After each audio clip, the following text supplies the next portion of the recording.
DJs, let's talk about DJing with Apple Music because it now integrates with Serato and Rekordbox. This means that you have access to literally tens of thousands of tracks to DJ with at a very affordable price. To access it within your software in Rekordbox, for example, all you need to do is click on the Apple Music icon here. If it doesn't display, you might need to do a software update, and you will also need to log into your Apple Music account the first time which you do this. Things to be aware of. So I'm going to search for an artist here, Hugel. He's pretty popular at the moment. Please note the load times of the tracks. First and foremost, it does take a few seconds to load.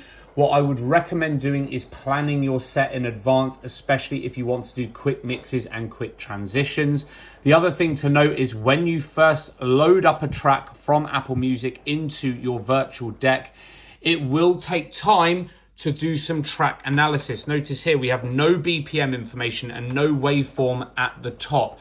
This will eventually appear, so there we go, it's now got it all into place, but it does take a few seconds to load, so just make sure that you have everything prepped, especially if you want to do those quick transitions, etc.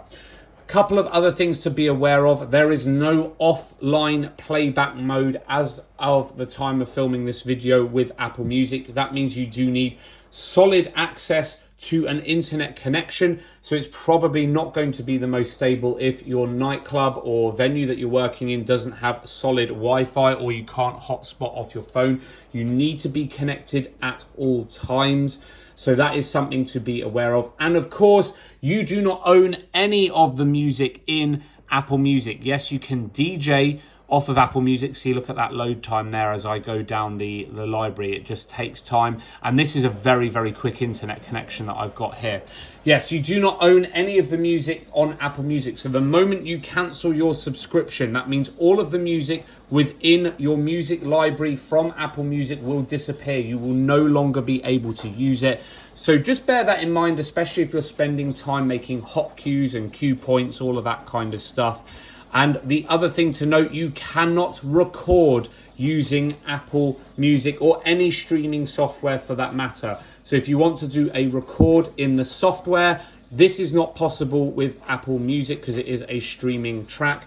You will have to buy an external recorder and connect it into your controller if you want to record your DJ set. But of course, that comes at an added cost. Share this with a friend that will find it useful, and happy mixing.